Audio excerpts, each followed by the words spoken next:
Welcome, my name is Edward. Thanks for tuning into this episode on non-duality. If you're unfamiliar with the concept, don't worry. That's exactly what we're here to explore today. Non-duality is a philosophical and spiritual tradition that can be a bit tricky to wrap your head around at first, but I promise it will be worth it. So, let's start by defining non-duality. Non-duality is a belief that there is no separation between the self and the universe. It's the idea that there is no you and the world. Instead, there is just one unified whole. This may sound a bit abstract, so let's break it down a bit further. In many spiritual and philosophical traditions, there is a belief in duality, that is, the idea that there are two separate entities, such as the self and the universe, or the body and the mind. Non-duality, on the other hand, asserts that these divisions are illusory. It's not that the self and the universe are completely merged. Rather, it's that they are not separate entities in the way that we might think. One way to understand this concept is through the analogy of a wave and the ocean. In non-duality, the wave is not separate from the ocean. It is simply an expression of the ocean. The wave rises and falls, but it is still part of the whole.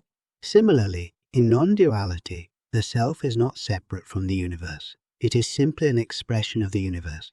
This belief in non-duality can have a profound impact on how we see ourselves and the world around us. It challenges the idea that we are isolated, separate individuals, and encourages us to see ourselves as part of a larger whole. It can also lead to a sense of interconnectedness and a recognition that our actions have an impact on the world around us. Non-duality has roots in a number of different spiritual and philosophical traditions. In Buddhism, the concept is known as dependent origination, which teaches that everything arises in dependence upon other things and ultimately has no inherent existence. One of the key teachings is the idea that the ego, or the sense of self, is an illusion. In non-duality, the ego is seen as a kind of construct that we create in order to make sense of the world around us.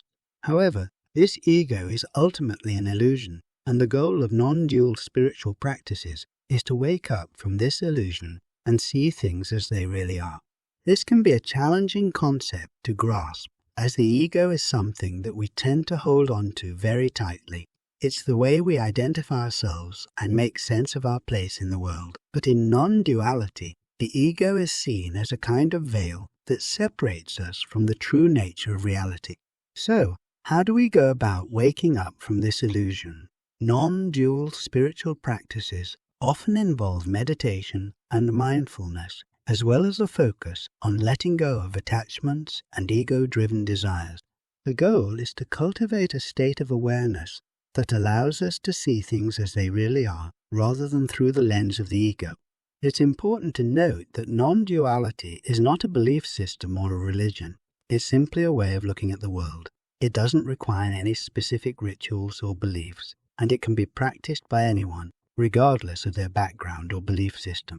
It's a way of seeing the world that can be integrated into any spiritual or philosophical tradition, or practiced on its own. So, what are the benefits of embracing a non-dual perspective? Many people find that it brings a sense of peace and clarity to their lives. By letting go of the ego and recognizing that we're not separate from the world around us, we can feel more connected to the present moment. Non-duality can also help us to let go of negative emotions and attachments, leading to a greater sense of well-being and contentment. Now, how does meditation fit into all of this? Meditation is often seen as a key part of non-dual practice because it helps us to experience this interconnectedness and oneness with the universe.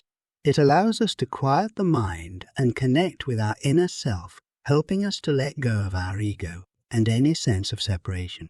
There are many different meditation techniques out there, each with their own unique approach. One common technique is mindfulness meditation, which involves bringing our attention to the present moment and observing our thoughts and emotions without judgment. This can help us to cultivate a sense of self-awareness and detachment from our thoughts, allowing us to let go of any attachment to the ego. Another popular technique is a loving-kindness meditation, which involves sending love and compassion to ourselves and others. This helps us to cultivate feelings of love and compassion towards ourselves and others, breaking down any sense of separation and promoting non-dual awareness. Another technique is breath awareness meditation, which involves simply focusing on the breath as it flows in and out of the body. This helps to calm the mind and bring us into the present moment, allowing us to experience a sense of peace and unity with the universe. But these are just a few examples of the many different meditation techniques out there. The important thing is to find a technique that resonates with you and to practice regularly.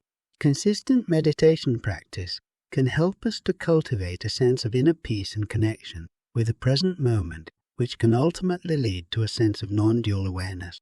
Now, you may be wondering how meditation can actually lead to non-dual awareness. One reason is that meditation helps us to quiet the mind and let go of our ego. The ego is often what creates the illusion of separation between the self and the rest of the world.